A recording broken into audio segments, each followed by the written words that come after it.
In this video, we're going to explore the potential impacts of how some of our seemingly smaller and/or individual purchases might be having on our spending and therefore on achieving our savings goals, and why you need to be extra careful of these perceived as harmless purchases.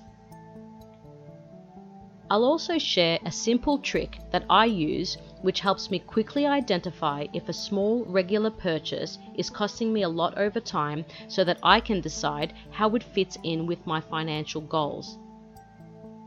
The power of choice begins with awareness, so creating this awareness is the key focus of today's video.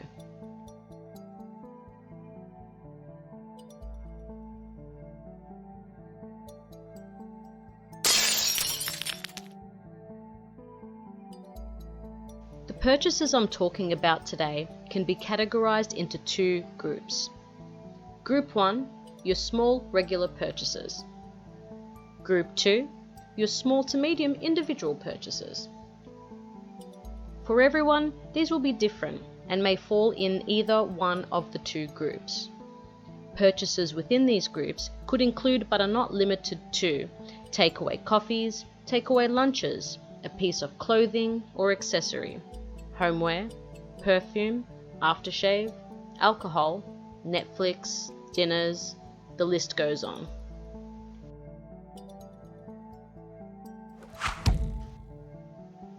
On the surface, buying a coffee 5 days a week seems like no big deal. We justify this by telling ourselves that it's only $4, and you would be right. How would you feel though if your daily coffee habit cost you $1,040? That becomes a little harder to justify, doesn't it? And now what about if I told you your coffee habit cost you $10,400? No way, you'd tell me. I'd never spend that much on coffee. Well, the reality is, you actually might be. So where did these numbers come from, you might be asking? Let me explain. To help understand and bring awareness to how some of your small, regular purchases might be impacting your savings, there's no point looking at things on a micro level. As we've seen, it looks completely harmless and is easily justified. To fully understand the impacts of these purchases, we need to look at things at a macro level, that is, over time. I do this little trick all the time to not only determine regular small spending impacts, but regular saving impacts too. Let's dig a little deeper into our coffee example. So let's say you spend $4 on your coffee 5 days a week. In a week, you've spent $20. Spend $20 a week over a year, that becomes $1,040. Take that over 10 years, your $4 coffee 5 days a week is $10,400. Let's look at another small common spending habit.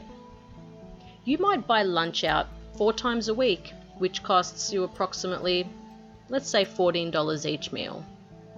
14 times 4 times a week, that's $56. Times that by 52 weeks, and you've spent $2,912 on your lunches over a year. At a macro level, multiply this by 10 years, you've now spent $29,120 on your lunches. Now please don't get me wrong, I'm in no way saying that you should not buy your daily coffee or buy your lunches. But like I said at the beginning of this video, it's all about becoming aware of the implications these spending habits have on the bigger picture. So many times people might feel like they're completely stretched financially. This could be because they may not be aware of where their money is going or to what extent. It is this awareness that could allow you to make different choices tailored to your individual needs or goals at the time.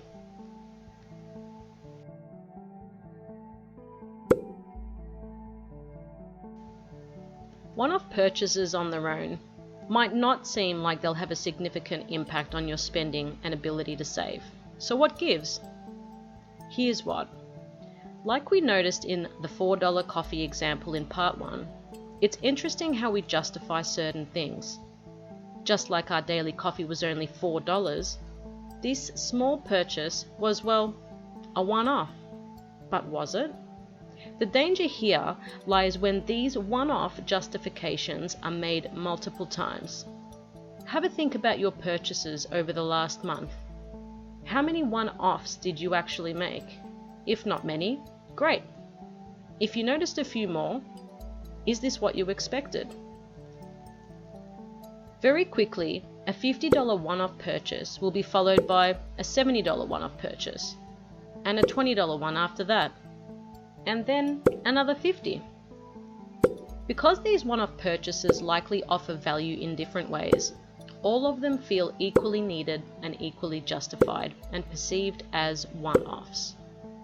This subconscious spending behavior can see spending spiral out of control. Add a credit card or buy now, pay later into the mix, and things could start to get really ugly.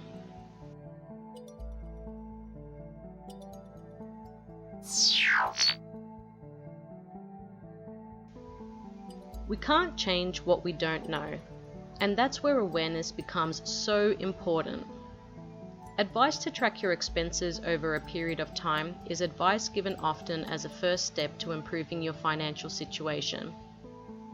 This makes perfect sense, because how could you possibly make any changes to your spending and saving if you don't know what you're spending your money on? To become more aware of what your spending habits are, take the time to look over your spending habits. Let's take a bit of a closer look into what this might look like. Number 1, track your spending. You can do this over a short or long period of time. I recommend a minimum of 7 days. Whatever you choose, try to make sure the time frame captures a good portion of your spending activity. The easiest way to do this is via an app on your mobile device, so you can access it quickly and conveniently track whenever you spend. There are lots of free options with range of features. Search Expenses Tracker and see what you like best. Number 2, assess your spending behavior. At the end of your tracking period, you should start to have a good understanding of where you're spending your money. This is where you can begin to identify if there are some spending behaviors you'd like to change. Take note of any habits discussed in today's video and identify your macro view to determine what long-term impacts this could be having on your spending and saving. Number 3, identify where you can save. Ask yourself these questions to help you identify where you could save. Is there anything that I don't get value from? Are there things I can go without? Are there things I can substitute with something else? Why do I have a particular connection, loyalty to this particular brand or service? Can these be changed? Number 4, make the change and save. It's time to make the change, no matter how big or small. Believe me, it counts. It's very powerful to see how one small change can make a difference in the bigger picture. Do it once and do it again. Continue to drive through this sense of hard work, achievement, and enjoy the satisfaction and reward of seeing your bank account grow. James Clear captures this notion beautifully in his book Atomic Habits.